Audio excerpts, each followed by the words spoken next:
Today we're going to be talking about mental health from a little bit of a different perspective.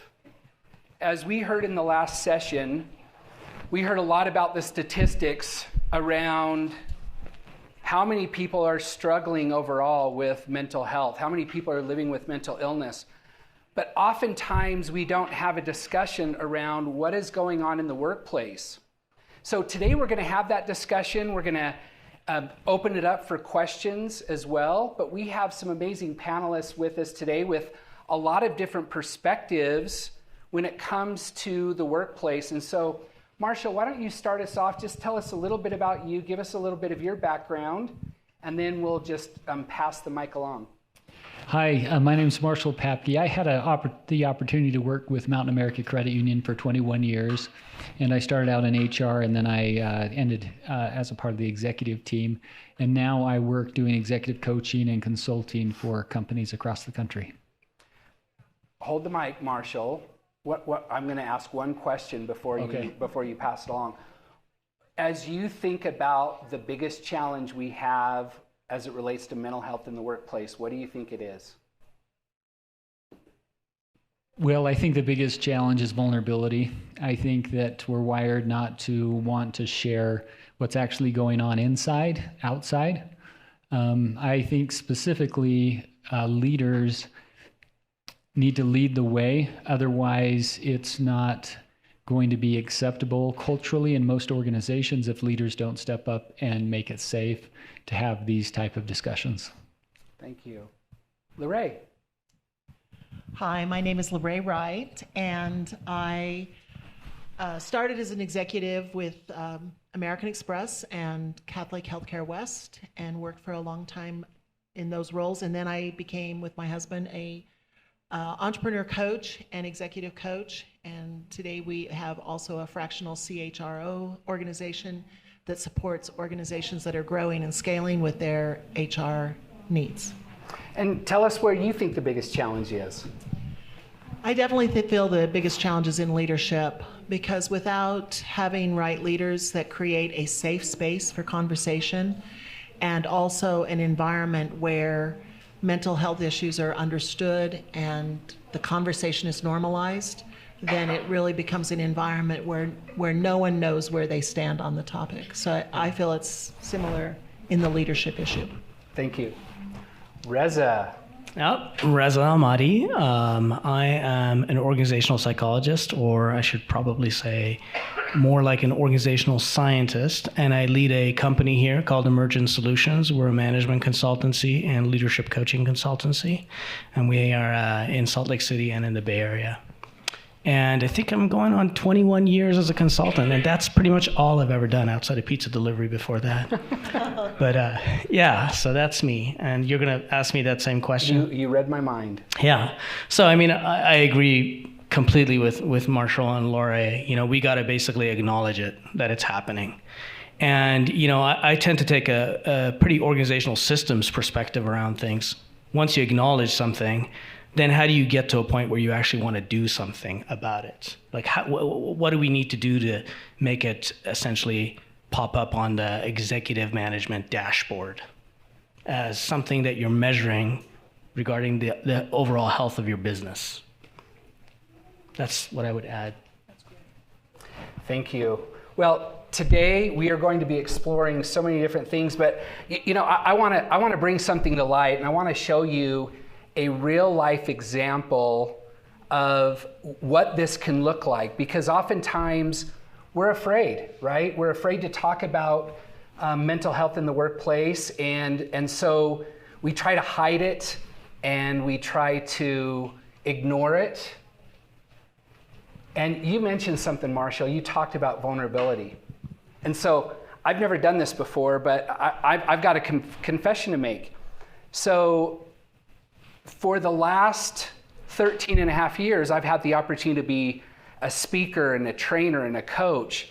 I'm in front of the camera all the time, but every once in a while, I get social anxiety. And I'm experiencing it right now in front of all of you.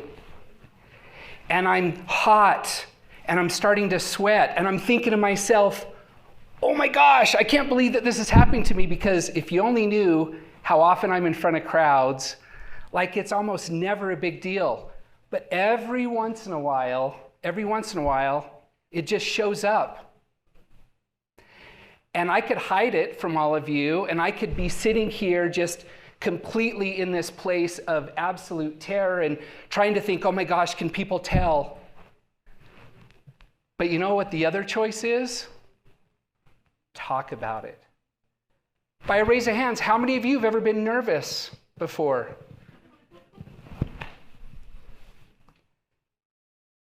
I want you to just see how you can model with your people real vulnerability. And notice what happens in real time when you own it. I am no less the person now than I was 5 minutes ago before I shared that with you. But every once in a while, it gets the best of me. So how's that for setting the tone? I was going to say, do you feel more powerful and better as a result of being able to talk about it? Well, it's one of those things that, boy, I didn't have this as the master plan. Like, this almost never happens to me. But I think it's important to note, and what a great opportunity to bring these issues to light in the moment of need, because what do we tend to do? So let's talk about that. And I want to explore what a great launching pad to talk about vulnerability. Why is it so hard for us to be real? So I'm going to be vulnerable too, okay? So this morning I put on this shirt. Don't look too closely. But it had a dot on it. And I thought, well, maybe I should change shirts out. And I actually chose to wear the shirt, and you're not going to see the dot, but it had a dot on it. And I thought, well, I need to change it because perfectionism. Because I'm not good enough. If I don't show up perfect, if I don't show up in the workplace or to my manager or my leader, to myself or my family, and everything's put together just right, then somehow I'm weak. And I think this is a big, big challenge in the workplace, because we're vying for promotions, we're vying for more money, we're vying for opportunities, we're vying to be dependable. And so I would just say vulnerability, if we show it, we're worried or have a fear what will come about if I show those vulnerabilities. And I think, like Raza shared, I think it actually, if we treat it as something that will empower us, then I can have empathy for you if I know what's going on, and I can have compassion if I'm aware, but I can't if I don't know or have that knowledge. So how do we invite people to have compassion, empathy for us or with us? And how do we help the organization have the conversation? And how do we, again, this will come later, but how do we create self-awareness? Because a lot of people who have emotional challenges don't know it. What are your thoughts about vulnerability, Lorraine? Well, I feel that for any of us, we can't really understand someone until we first understand ourselves. And so being vulnerable by knowing the things that you are afraid of, or that you fear of sharing, or that you have perhaps judgment of yourself, that you feel others may judge you. Once you're aware of that, then you can navigate that with more confidence, and that you can understand really who you are in the workplace. I agree that there's so much fear in the workplace about safety, right? About, am I safe to be accepted? Am I safe to not be perfect and still be qualified? Am I safe to be seen as someone that could be potentially a leader? There's all these conversations that, are we safe enough to be accepted and to be understood? And so I think vulnerability, especially, it has to start at all levels of the organization. If we're vulnerable, we're more relatable, and we create the environment where everything is accepted, and we just then learn how to navigate that. We learn how to create leadership skills around that, around how you have a conversation where people stay safe and they can still explore those aspects of themselves. Their anxiety of presenting in a meeting, their fear of interviewing someone because they're afraid that they may not show up the way they need to. Any aspect of the job, I think that's a very critical first step, and vulnerability should be kind of expected or be one of those skills that, in an interview, so when was the last time you were vulnerable? It's like this morning, right now. Allowing that to show up in real time, I think, is really important. Yeah, as I'm listening to this, I'm also, I'm thinking about, what's the macro context? Because we're individuals in an organization. That organization, and by the way, there's other organizations. There are families and a whole bunch of other organizations just outside of business, right? Those are all embedded within a larger context, right? That context has stories and myths and various things that have propagated over the years that have set the tone for leadership as somebody, or somebody who exerts power, exhibits zero vulnerability, right? That image of sort of toughness and all that is there. And I'm not going to take this to the point of how do we change society and American culture and Western culture and all become, let's have 6 billion people become vulnerable. We're not going to do that. But what are the things that we can do, for instance, at the organizational level or in the conversations that we have to make that change?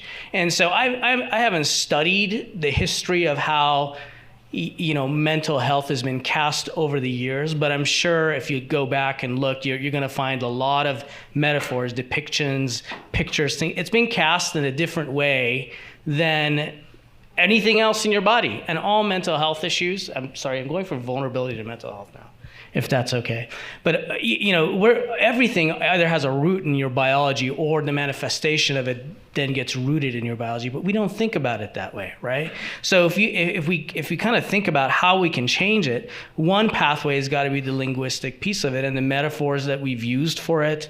How much discriminatory language, for instance, we might use in an organization around mental health or issues around that without even knowing it. I mean, like metaphors, like things like, I broke through that. What does that mean? And or that guy had a breakdown. What does that mean? A breakdown is a failure as a metaphor, right? Rather than a challenge to work through.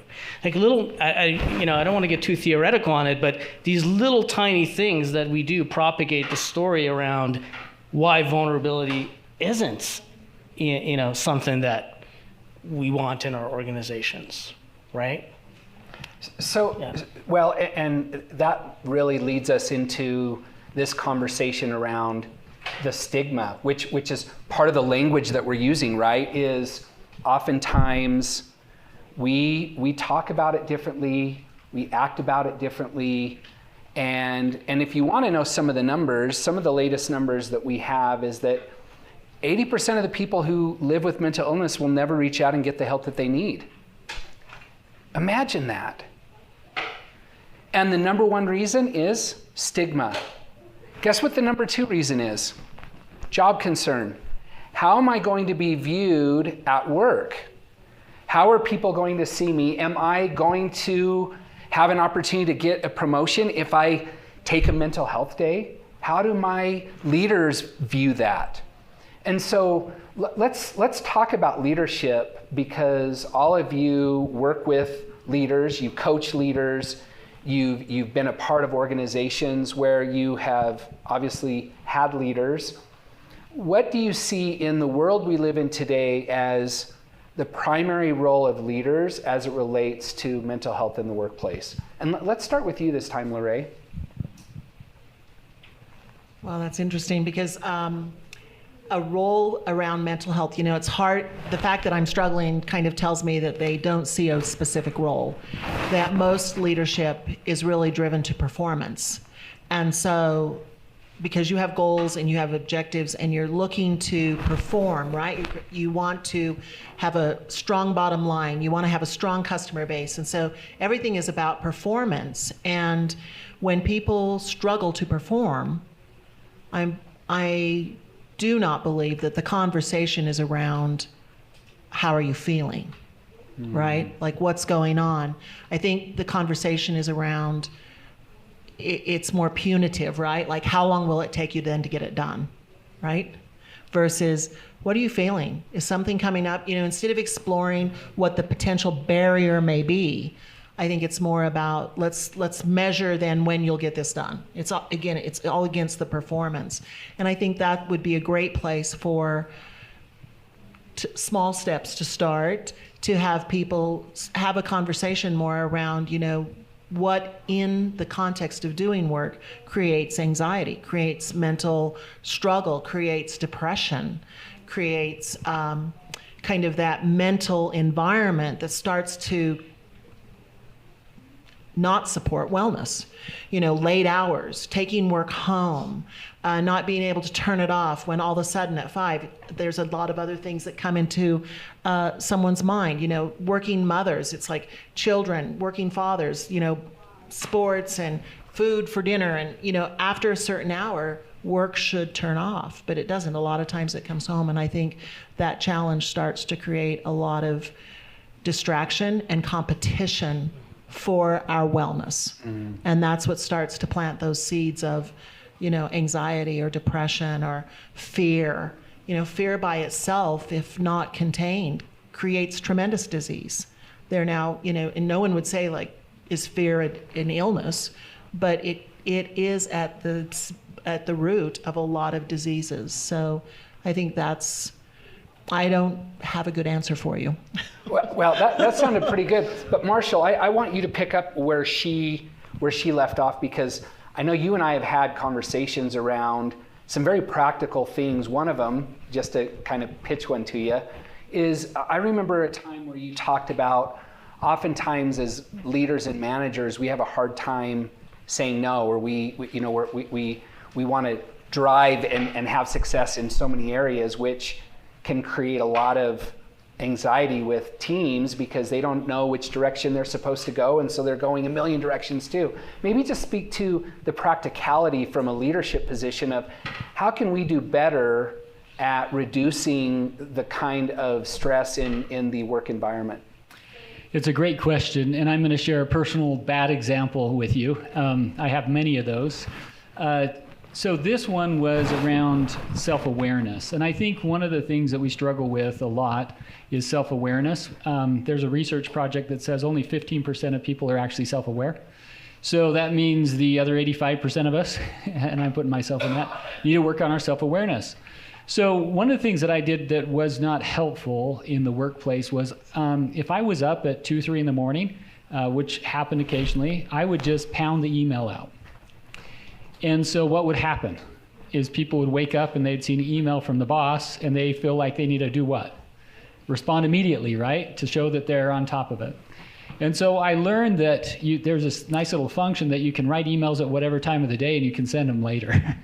And that really was helpful from the feedback that I received from employees because they would be overwhelmed by all these emails, all these thoughts.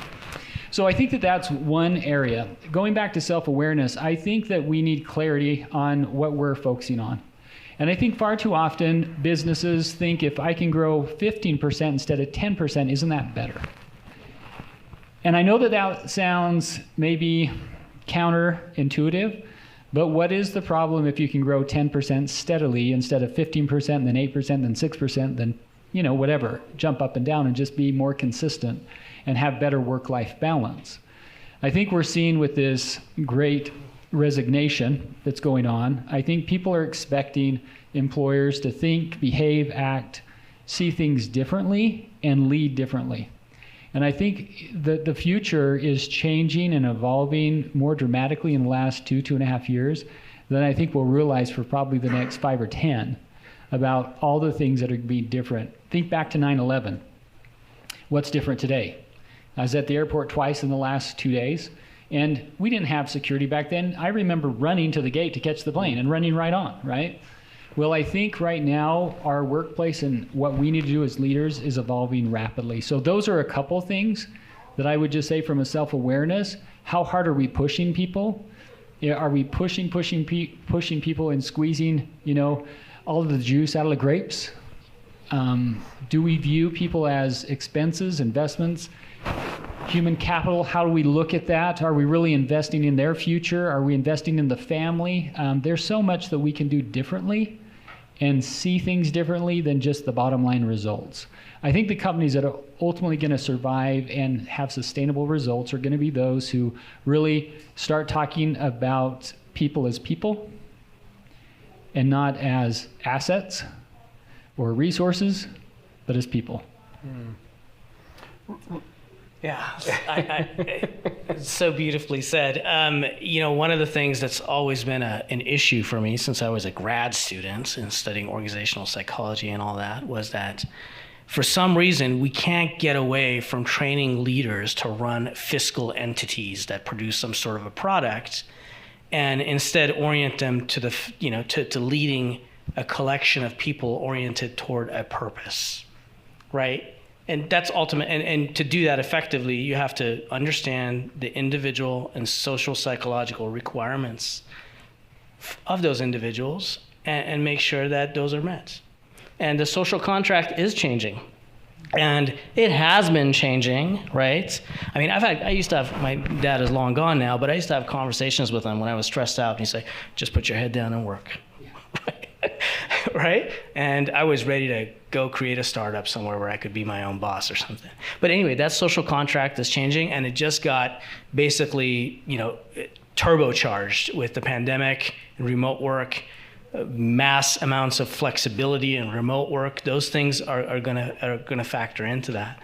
But ultimately, when I listen to this conversation and thinking about mental health, how can we do something about it in the organization context? It can be rooted and come from a number of different sources. The impact that we can have as organizations and organizational leaders is on stress, and that word captures a lot of things. Workload could come in there. Impact on work-life balance, expectations that you can't meet, going from 10% to 15% growth year over year. Those things all factor in. Organizational barriers, even in terms of organizational structure. I've consulted to companies where people were stressed out because they couldn't deliver on something, whereas the organization really wasn't set up for the type of collaboration they needed to do to achieve that result. And that's not really being heard anywhere else in the organization, except amongst a group, a collection of employees. So, just going back to that, I would hope for a future where we can put as much emphasis on how do you lead people, right? How do you are fundamentally a people leader versus I'm going to go and get my MBA and focus on the numbers and learn how to read that dashboard, right? That's focused on these things. And over the years, a lot of effort has been put into that. There's balanced scorecards, various things like that, attempts to balance the way we look at organizations. But I think for now, we're still in a space where if we want mental health to be on the radar of leaders, we still have to tie that mental health, the impact of it, some way to the business outcome. Does that make sense? Just like we've been doing for culture for 20 years and still failing at it. Well, and that's where so this is a question out of pure curiosity, like genuine curiosity. I want the three of you to help me understand, why is it so hard for leaders to understand that when people feel better, they do better at work? I mean, really, and I would ask you the same question, because we still are not really getting that mental health is a key factor in productivity. So what do you think holds us back? What are the challenges that either you see or that you've heard or you're observing in your own professions? Why is that one such a leap? I'll start. Okay, good. Well, I think we have such a short term focus that if we just plow through it, like you said, just get back to work, let's do hard work, then it will be done and then we'll recover. How many times have we all said, once I get caught up, right, at work, or once this slows down? When did that happen last time for you? I don't think things like that happen. So we don't take the time to really sit back and say, okay, I need to take care of my mental health. What happens is we reach a crisis. Our body shuts down or our mind shuts down, and all of a sudden it says, you will take care of me. or an organization has people who are sick, or the productivity goes down, or we hire more people to solve the problem, but we don't take time to solve it long term. Now, I want to maybe go to this is, I think we go back to self-awareness. If I don't know you're struggling and I'm measuring your performance, all I know is your performance isn't where it should be. I don't know why. So we need to make it safe for people to say, I'm really struggling right now. I'm under a lot of stress at work. I'm under a lot of stress at home. I'm under a lot of stress in all aspects of my life. So how can I do better? What resources do you have available for me as a person in your organization that could benefit me and my family? So I want to stop right there. I want to tackle that one little thing that you shared, because how do you get your people to open up then? Because as I shared, stigma is the number one reason. So what are some practical ways that we as leaders can invite our people to be more vulnerable and open and share that I'm having a bad day? So I'm going to throw one way out. This isn't a practical one, but it's something that I did this last weekend, okay? And that's why I pulled up my phone, is I went to the Dry Bar, which is a comedy place here in Provo. And it was an invite, and they were recording a session, and it's called Dying to Laughter, okay? And it was, here's the subtitle, A Funny Look at Depression and Suicide. Okay, we usually don't associate those words together, right? So this is 4 comedians who did a show and recorded it, and they're going to distribute it. And it's all of them have suffered from mental health issues. And so they did tell stories that were funny about depression and suicide, but it opened up the conversation. And after they each did a set of about 5 minutes, they brought everybody back on stage, and they asked them 5 questions. And the 5 questions I'll talk about later. But these 5 questions really opened up the dialogue to be safe to have the conversation. So that's one idea. Why not bring in a group like this for your next corporate all-hands-on meeting? Yeah, so, and there's other ways we could do that, right? So we could bring in a comedy troupe to have a lighter conversation around a serious subject. But you said something there that I think is just critical, and that is opening up the conversation in some way. And that some way may look different for me or for you, like your style, your approach. I think oftentimes we think we have to model it, a certain way, right?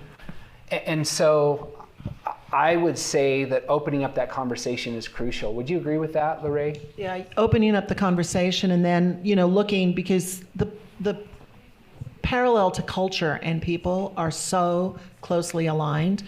And culture became a big important aspect of bottom line and why people buy from one company versus another. And yet you didn't really see any effort where leaders were taught or trained on how to foster culture. It was, some were good and some weren't. And so the good ones were rewarded better, but they became the role models. And I think, when I look at people who have a very personal relationship with mental illness or someone in their family, they are going to be the ones to step out and be more comfortable having that conversation. But I do think that there has to be some sort of modeling and some sort of help and support to leaders to start to know how to open that conversation. Because leaders, I think, feel very unequipped to have those conversations at times. And so there has to be more discussion around what do leaders need in order to have those conversations. And that could be very different based on style. Some people just naturally are more sympathetic or empathetic or understanding, or like I said, they have their own experience in their lives that make that more a quicker skill set. But for a long time, ever since I've been in the business world, most people get promoted for what they've done last, right? Not for what they're about to embark on. And so then they've been promoted for what they've done last. They get promoted into something that they're vulnerable at, learning. And so there's really not the right career pathing or skilling that allows people to step into those conversations at different levels where they're at. I know as a entrepreneur. When I left corporate America and I became an entrepreneur, and I thought, wow, it's now all about me. I can't really say, well, here's what we are meant to do, because it really stopped with me. And I started a practice every night when I would drive home. I asked myself, like, would I have worked for myself today? And there were some days when I said no. And it really started to create better self-awareness around how I showed up for my organization, because I couldn't do what I was doing by myself. And so I started to really embrace very differently what everyone in my organization meant to me. And the conversations changed, the work-life balance changed, everything, because just what you said a few minutes ago about why can't we understand and value people? And I think it comes back to all of us when we're in a food chain, we're all part of the food chain, and it has to, somewhere someone has to start that conversation. And I think it starts with every single person that says, you know what, I'm going to let it start with me. And collectively we could, create that groundswell, and then have leaders, the ability for leaders to be trained in having those conversations.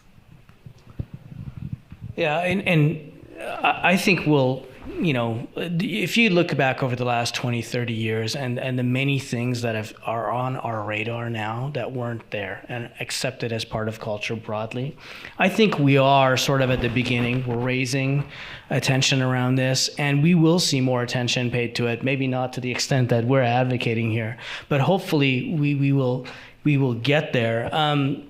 One of the things that when I think about it from the standpoint of stress and how can we train leaders to do different? Absolutely, right? How can we help them understand or ask the right questions, or what are the triggers that let me know I need to delve a little bit deeper in here? I don't think that they're equipped to do that right now at all. Right? And it's not a comfortable conversation like you're saying. But then there's other things, like Marshall, when you're talking about bringing people in to talk about this issue. Like I was at lunch a couple of days ago with a chief executive officer a chief HR officer for one of the tech firms up in Salt Lake County. And they're in a position where their business has exploded over the last couple of years because the product they provide meets a very important need during the remote pandemic period, right?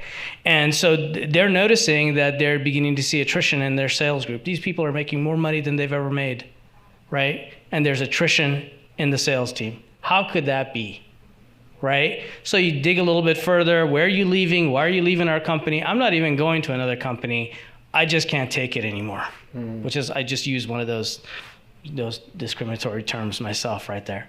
But yeah, they're just simply at a point where they're done with it.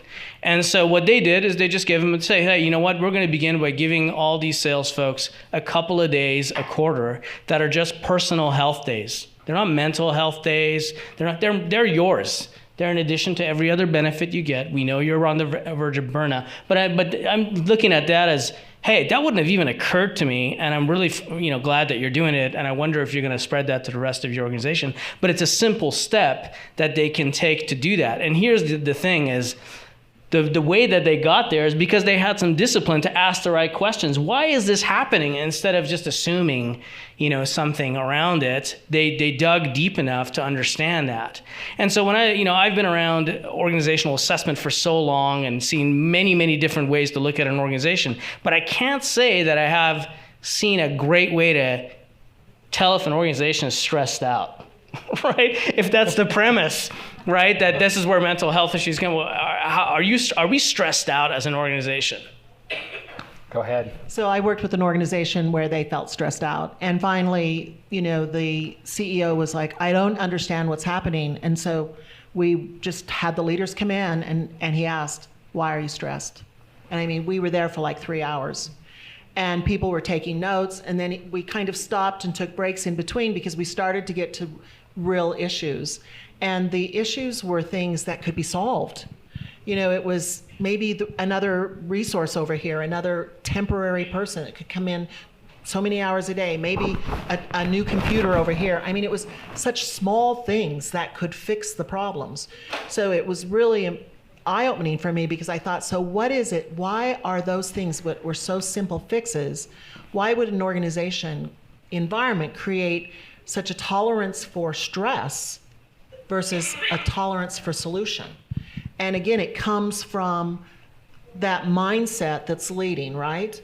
And the awareness. Because as soon as the awareness was open, that whole senior team, they said, we've been living like this probably for the last 18 months.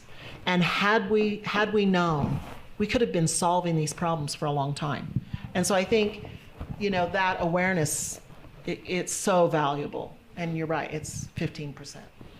And real quick on that, I think it goes back to psychological safety, right? Because the CEO or whomever, the senior leader, said, hey, what's going on? And they didn't say, are you stressed? They said, why are you stressed, right? And I think that opens a dialogue where people can actually then be really open and vulnerable.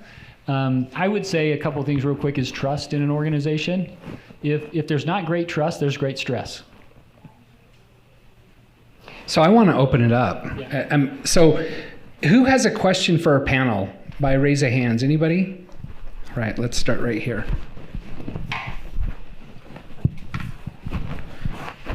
So invariably, there are going to be positions or people in the workplace who are just not comfortable opening up or being vulnerable in the workplace.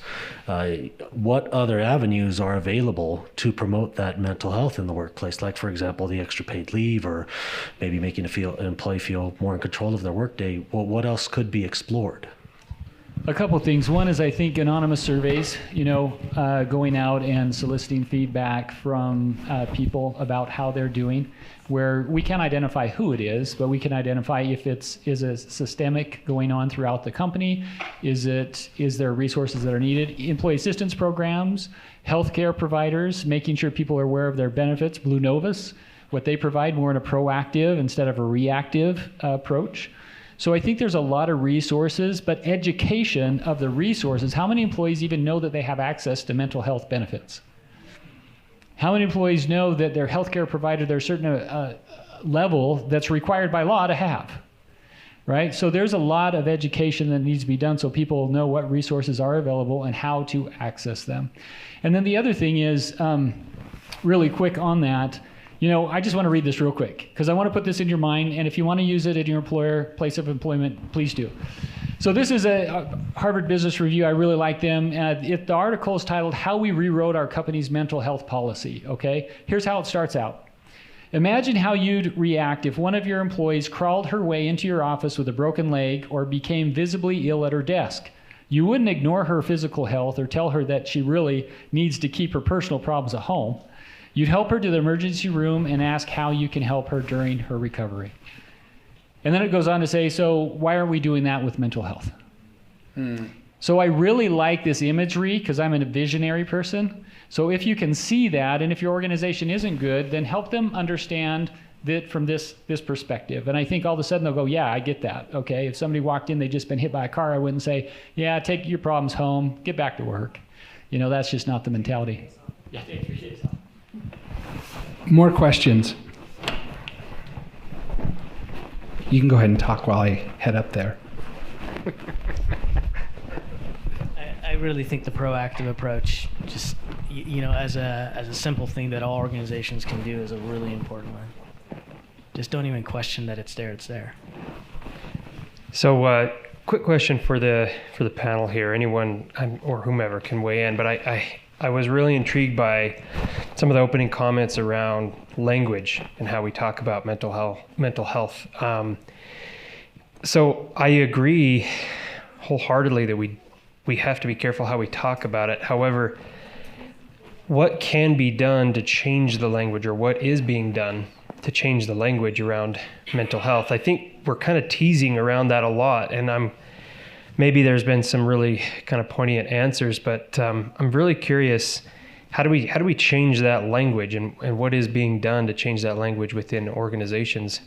Because I think if I can make an assessment, maybe for lack of a better language, we're using what we have right now. We call it a broken system, right? Because that's what it is. It's a broken system.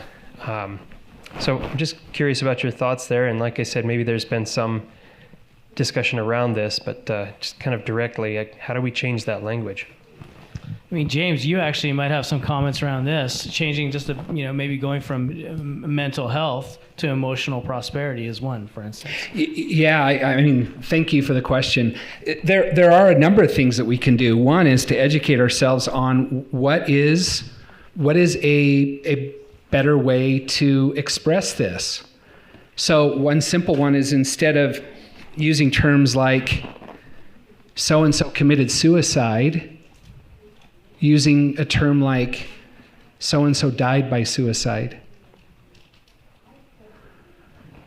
Just as a simple example, you mentioned, instead of always talking about mental illness, talking about emotional prosperity, investing in our mental health rather than being crisis focused. So part of it is, it reminds me of an example of, I don't know if some of you remember, but there used to be a time where we didn't even have seatbelts in cars. And then we did. And how many of us used the seatbelt when they were first put in the car? Not a whole lot of us. And it took time, and it took effort, and it took a community. And now let me ask you, when was the last time you even thought about it? Like, it's just the most automatic thing ever, right? Like you just buckle up. So part of it is having an awareness. Part of it is repetition and educating yourself enough to understand that there is value in the way that we speak to this. Great question. Thank you. Yeah.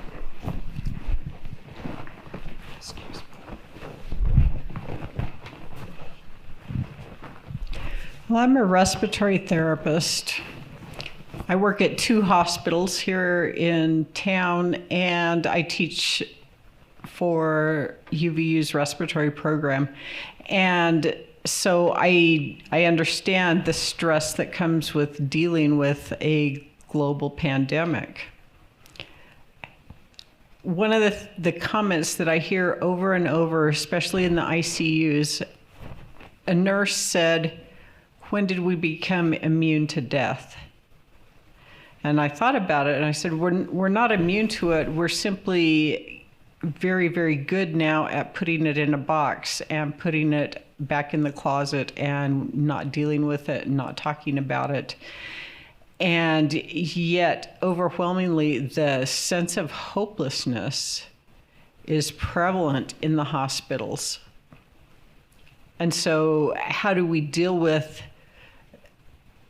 healthcare workers that, burnout seems like it's a word that almost has lost all meaning, because we're not burned out just from the work, the sheer workload, but the emotional toll that it has been dealt with by patients there with no families, patients that are going to die without talking to families, without seeing families because of isolation, and the stress, the worry that comes from being right there in the thick of it for months, that there's no end in sight. So what do we do in the hospitals to deal with this? Sorry.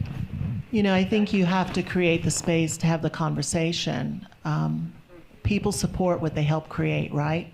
So you have to go to the front lines where they're experiencing that and create this container, if you would, to have a conversation, to say, what about the last few months that feels different? And what do you need in order to navigate through this? What do you need in terms of support? What do you need in terms of resources, whether it's someone to talk to, someone to say, here's all the things we're feeling, and we don't know what to do with all those feelings. We don't know the impact to families that are on the outside that can't come in. We don't know what it is when we change shifts. But the problem needs to be solved from the view of where it's happening. And so you have to create a conversation there with those people that are experiencing it. And then saying, Let's first understand what it is. Now, let's think about it. How can we solve it? How can, first of all, the hopelessness that the staff feels, how can we make you all feel better? Is it too long a shifts? Is it no one to talk to when you've, like, after 4 hours, seen a lot of dying? You know, that hasn't been a norm for us. So we need to ask what is needed and solve from there is where I would make the suggestion.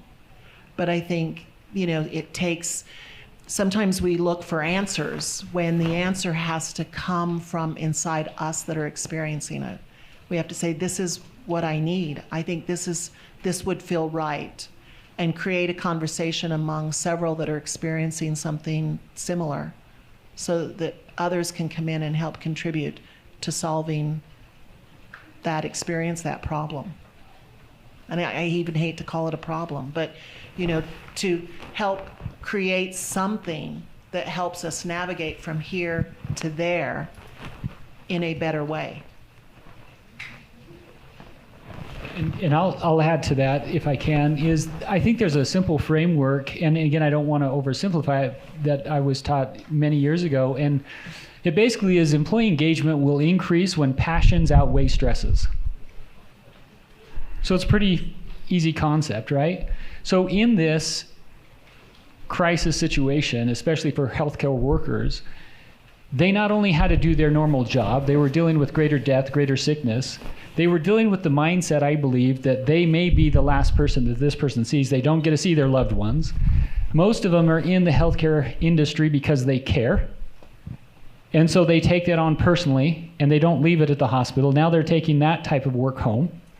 Some of them, like the gal down in Florida, couldn't go home to see her kids because she could spread it. So she wasn't allowed to go home. So now she's dealing with that care at home, and she's not energizing herself by being with her family, where is probably where her passion was. So I think we need to have conversations around policies. I mean, I'd rather go in and see my dying mom and potentially get COVID than not. So where's my choice? And then you don't have to own that burden as a healthcare worker. But I don't think we really understand, I know I don't, the amount of stress we actually put on those people who are on the front line, taking on multiple roles that they never intended to take on when they went into that profession. They wanted to care, and they were seeing success by helping people get better. But now that wasn't necessarily what the mindset was at the time. So how do we get over that? How can we replenish that? Well, let's have the conversation now before we have the next crisis.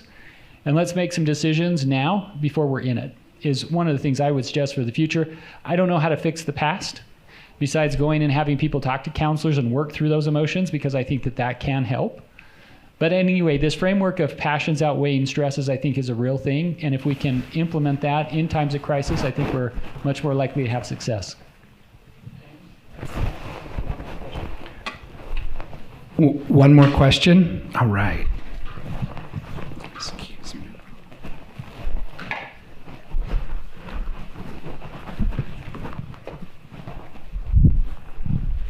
Thank you. My name is Carol Moxley, and I've been working recently with my son with healthcare data management.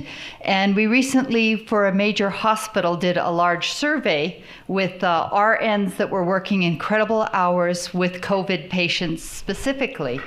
And the survey came back, and it was helping them to identify where they could recharge and how they could take care of their mental health. When I'm 54 years old, when I was little, you went to school and everybody got to learn the same way. But as my children came along and I worked heavily in the schools with them, we identified that there are tactile learners, there are visual learners, and there are oral learners. And that now in the schools, they help children and parents identify, and they take care of the specific needs. And I think that one of the ways that we're going to answer this question, and you may have some insight on that, is that as these people are in high stress jobs and taking care of pandemics and mental health and the changes that we need to do, is that we need to have the means to help employers and employees and people identify how they can best cope with things and come up with some labels and some education. In the survey, some of them said, if I could just get to the outdoors, if I wasn't isolated and that I could hike and be with nature. And others said, if I just had more time to be there for my family. And we talked about, some of the ways that when I was little, you had to wait till after the evening for a long distance charge to call to talk to your grandparents when you move far away. Now with Zoom and these things, we had a 90th birthday party for a grandma where everybody got to come via Zoom. And we need to help people find what it is that they need and how that those needs are going to be met. And technology might be it, medication might be it, that there are all kinds of ways. And how are we going to help people identify that, and how are we going to implement those solutions? Yeah, I'm not sure what the question was, but I love the fact that the data, right, that they went to the nurses and asked, and they came up with all those great suggestions. So it's now the step is about how do you implement those suggestions, and a lot of organizations are great at implementing. Once they have an idea that they can actually start to say, let's do this. I think that's those ideas are great, and it would be. What can we give them to help them identify the different needs so that they can be met? Surveys, education. Yeah, one thing that I would say that we don't use as effectively as we can in corporate America, or even just individuals, is like personality assessments, work style preferences, Myers-Briggs, DISCs. There's a lot of information in there that people don't really know about themselves. And I'll go back to the stressors and the passions. In there, you will find that typical personality types are driven by different things. There are some people who can't say no. They have to say yes. It's part of their personality because they're pleasers. Well, guess what? If they can't say no and they're constantly asked to do things and they're always saying yes, they will overwork themselves. So if they understand that, and we understand that as leaders, we'll do far better at helping them not say yes because we won't ask them when they're overwhelmed. Those are the type of solutions I think we need to incorporate in corporate America. We need greater self-awareness of ourselves, why we think the way we do, when we're having a bad day, when we're having a good day, how to deal with those things. But we need to create the time and energy to have that level of understanding of ourselves, like you mentioned before we can really go out and understand other things. So there are resources there. We just don't necessarily leverage them well enough. And then we do kind of a flavor of the month. We'll go out and do it, but we won't have continual conversations around it, which we need to be doing. We're going to have to put a stop. Okay. The good news is we're going to be here again, and I'm pretty sure the conversation will take on a whole different flavor. Let's